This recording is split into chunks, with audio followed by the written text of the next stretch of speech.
بسم اللہ الرحمن الرحیم۔ پروگرام مقدس مقامات کے ساتھ محمد اصغر یزدانی ایک مرتبہ پھر آپ کی خدمت میں حاضر ہے اور بات ہو رہی ہے کعبہ کی تعمیر کے حوالے سے۔ مختلف ادوار میں کعبہ شریف کو تعمیر کرنے کی کوشش کی گئی اور اس کو تعمیر کیا گیا۔ خانہ کعبہ کی مختلف تعمیرات کے حوالے سے جو آخری سے پہلی تعمیر ہے وہ ہے عبد الملک بن مروان کے دور حکومت میں، اس کے حکم سے حجاج ابن یوسف نے اس کو تعمیر کیا تھا۔ کالر ایک میرے ساتھ ہیں۔ جی السلام علیکم۔ جی وعلیکم السلام۔ جی میں نے آپ دیر بات کرنی تھی۔ جی فرمائیے۔ جی مجھے وہ میجر صاحب کا فون نمبر چاہیے تھا۔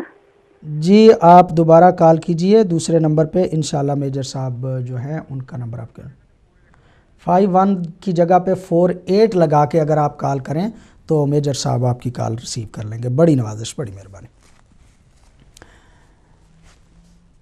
حجاج ابن یوسف یا عبد الملک بن مروان کی حکومت کے دور کے بعد تعمیر کعبہ کا ہم نے کہا کہ سوچا تھا ہارون رشید نے، عباسی حکمران ہارون رشید نے۔ اس نے سوچا اور اس نے امام مالک سے فتویٰ طلب کیا تو امام مالک نے منع کر دیا کہ کعبہ جو ہے اس کو بازیچہ اطفال نہ بنایا جائے، اسے حکمران جو کوئی آئے اس کا جی چاہے اور وہ کعبے کو پھر سے تعمیر کرنا شروع کر دے تو یہ بات درست نہیں ہے۔ لیکن 1039 ہجری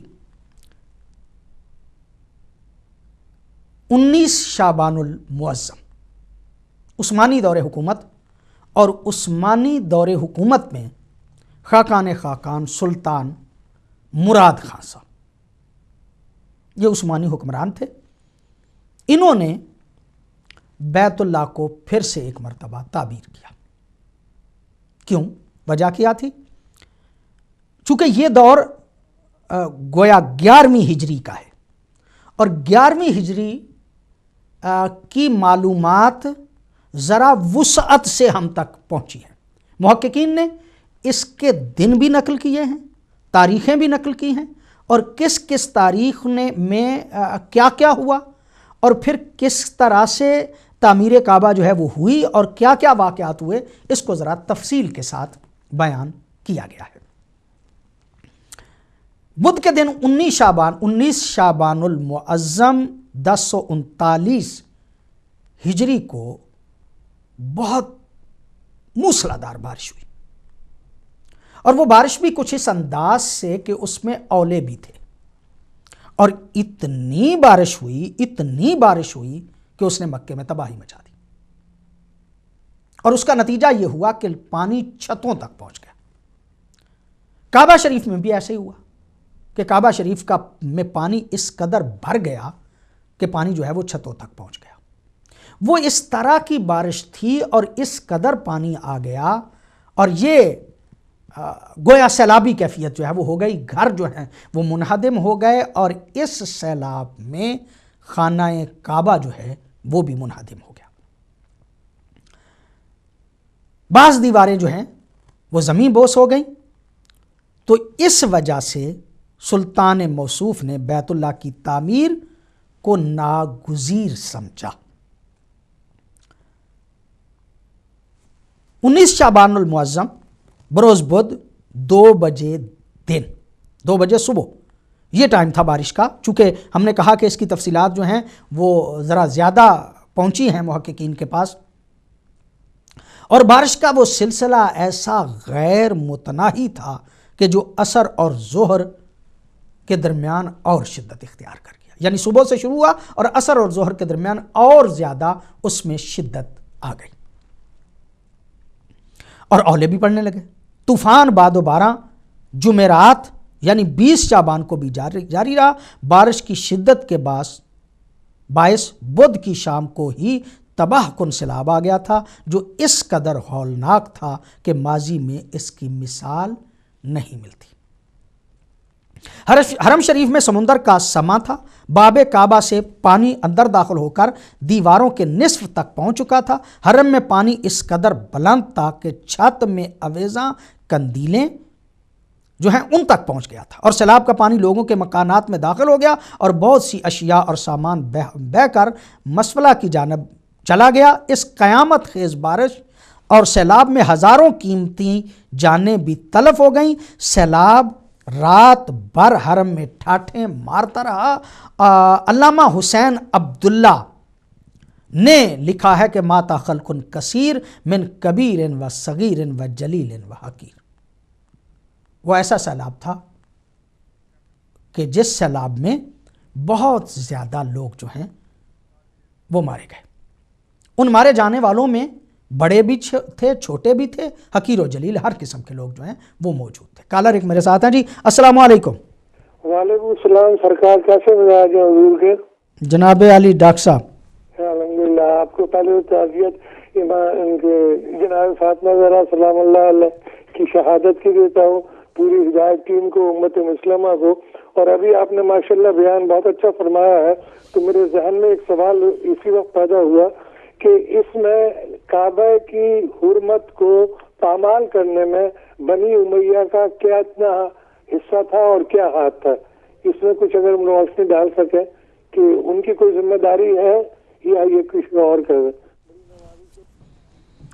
بڑی مہربانی۔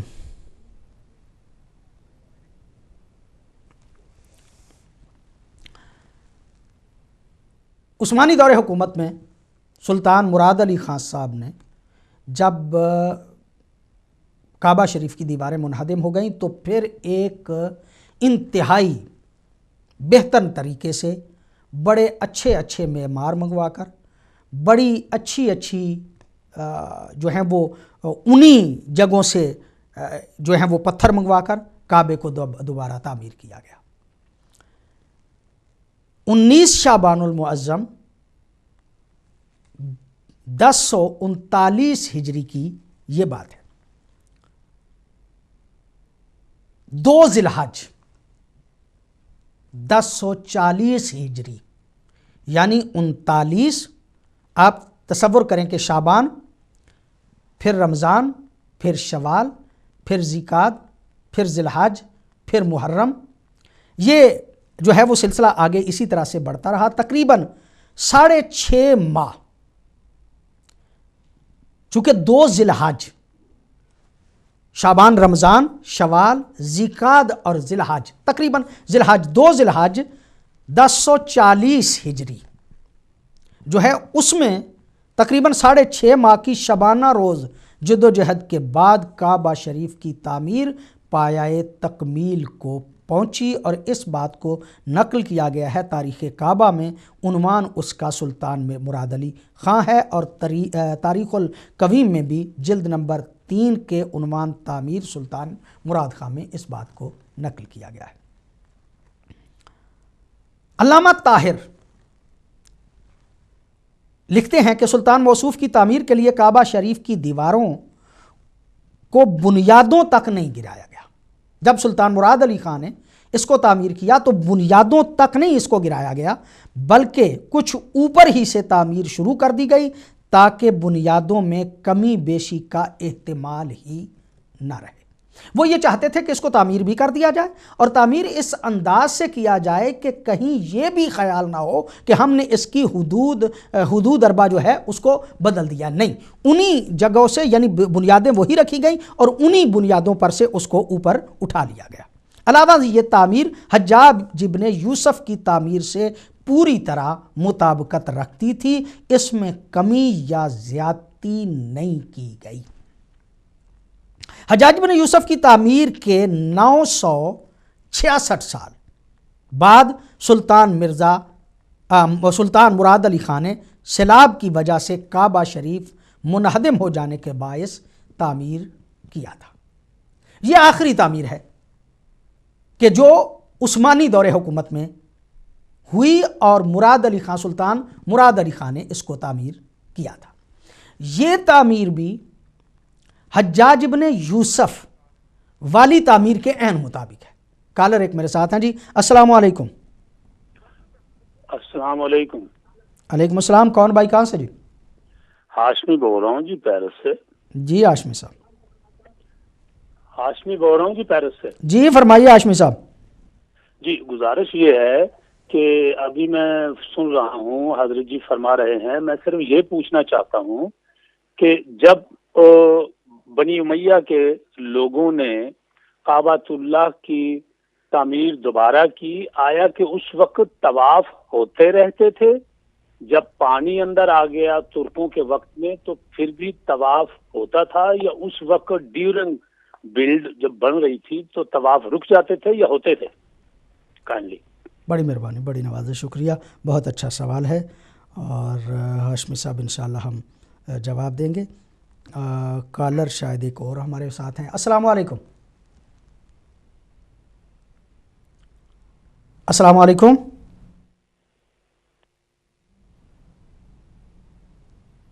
ڈاکٹر غیور صاحب نے سوال کیا کہ بنی امیہ کا کعبۃ اللہ کے منہدم کرنے میں، ایک بات تو پہلے میں ہاشمی صاحب کے حوالے سے عرض کر لوں کہ طواف کعبہ ہوتا رہتا تھا یا نہیں. ظاہر سی بات ہے کہ وہ اتنا دور کہ جس دور میں بارش ہوئی یا مطلب وہ سیلاب آیا، ظاہر ہے اتنی دیر تو طواف جو ہے وہ موقوف رہا. لیکن حضرت عبداللہ ابن عباس نے حضرت عبداللہ ابن زبیر جب تعمیر کر رہے تھے تو اس وقت ان کو مشورہ دیا کہ لوگ طواف کعبہ سے محروم نہ رہیں، لہٰذا آپ ایسا کریں کہ کعبے کو اندر سے تعمیر ہوتا رہے اور اس کے باہر جو ہے وہ لکڑیاں کھڑی کر کے پردے جو ہیں وہ لگا دیے جائیں تاکہ لوگ طواف کعبہ سے محروم نہ رہیں. اکثر و بیشتر جب بھی کبھی تعمیر ہوتی تھی تو تاریخ میں جو ملتا ہے وہ کچھ اسی طرح سے ملتا ہے کہ تعمیر بھی ہوتی رہتی تھی اور کعبہ کے چاروں طرف پردے لگا کے اس کو ایک کیفیت ایسی پیدا کر دی جاتی تھی کہ لوگ جو ہیں وہ طواف سے محروم نہ رہیں. ظاہر سی بات ہے کہ بہت بڑی عبادت ہے اور خاص طور پہ یہ بات جو ہے وہ اپنے طور پہ مسلم اور علماء بیان کرتے ہیں کہ پوری دنیا میں جو عبادات ہیں ان عبادات میں نوافل کی عبادت جو ہے اس کا بہت زیادہ ثواب ہے. اللہ کی بارگاہ میں جھکنا جو ہے اس کا بہت زیادہ ثواب ہے. اگر کوئی نمازیں پڑھتا ہے، نفلی نمازیں بھی یعنی مستحب نمازیں بھی، تو ان کا بہت زیادہ ثواب ہے. لیکن علماء اس بات کو نقل کرتے ہیں، فرماتے ہیں کہ اگر کوئی بندہ کعبے میں چلا جاتا ہے تو وہاں کعبے میں جا کے اگر وہ نمازیں پڑھتا ہے تو نمازوں کا بہت زیادہ ثواب جو ہے وہ بڑھ جاتا ہے، لیکن وہاں پہ جا کے نمازوں سے بھی زیادہ ثواب جو ہے وہ طواف کعبہ کا ہے. اور اکثر اوقات جو علماء جاتے ہیں وہ بھی اس بارے میں اپنے حاجیوں کو، اپنے ساتھیوں کو متوجہ کرتے رہتے ہیں کہ جب بندہ کعبے میں چلا جائے تو کعبے میں جا کے اس کو جتنا ممکن ہو سکے، جتنا اس کی صحت جو ہے وہ اجازت دے، اس کو چاہیے کہ وہ کعبے کا طواف زیادہ سے زیادہ کرے. ایک مرتبہ تو بسا اوقات عمرہ ہوتا ہے یا حج ہوتا ہے اور حج کا طواف ہوتا ہے یا عمرے کا طواف جو ہے وہ کیا جاتا ہے، لیکن اگر وہ عام حالات میں بھی زیارت کعبہ کے لیے جاتا ہے تو ویسے مساجد کا تحیہ مسجد جو ہے وہ یہ ہوتا ہے کہ جا کے وہاں پہ 2 رکعت نماز جو ہے وہ پڑھی جائے. لیکن اگر کوئی بندہ کعبے میں جاتا ہے تو کعبے کا تحیہ کعبہ جو ہے وہ طواف ہوتا ہے. لہٰذا چونکہ طواف کعبہ کا بہت زیادہ ثواب ہے، اگر کوئی بندہ وہاں پہ جاتا ہے تو اس کے لیے مستحب بھی یہ ہے کہ جا کے طواف کرے. تو اس دور میں بھی جب کعبہ کی تعمیر ہوتی تھی تو کعبہ کی تعمیر میں یہ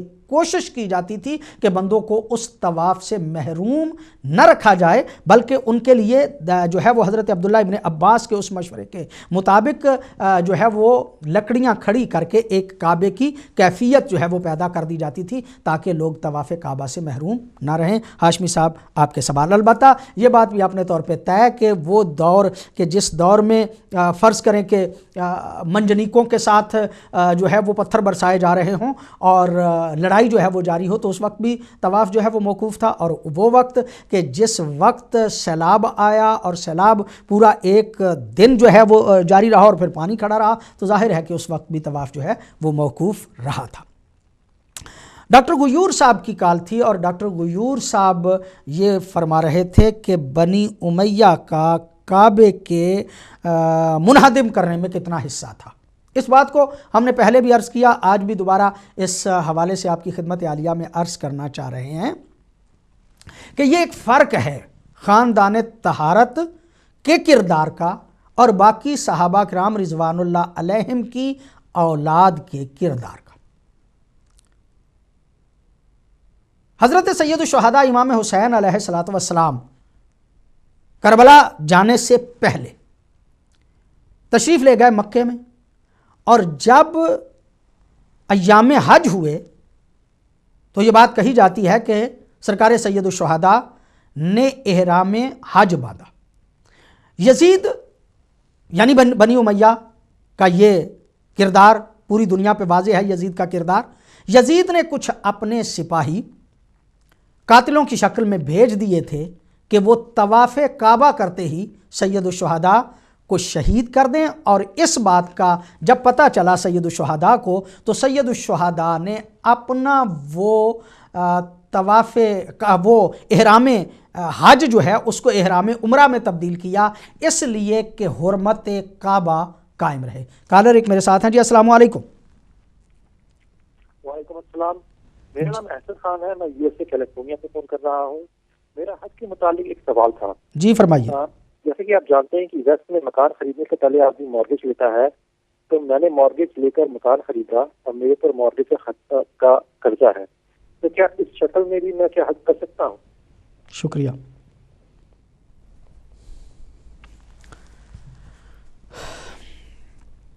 جی میرے بھائی، آپ نے سوال کیا کہ آپ کا مکان جو ہے وہ مورگیج پہ ہے اور آپ کی آمدن جو ہے وہ اس طرح سے موجود ہے کہ ہر مہینے جو ہے وہ اس میں سے پیسے کٹتے رہتے ہیں، اور اس کے علاوہ اگر آپ حج کے لیے مستطیع ہوں تو آپ حج کر سکتے ہیں۔ اگر آپ کے پاس ایسے پیسے آ جاتے ہیں کہ مستطیع آپ ہو جاتے ہیں اور وہ روٹین کے ساتھ آپ کا کام جو ہے وہ چلتا رہتا ہے، تو آپ کو حج کرنا چاہیے اور آپ حج کر سکتے ہیں۔ بات ہو رہی تھی ڈاکٹر غیور صاحب کے اس سوال کے جواب پہ۔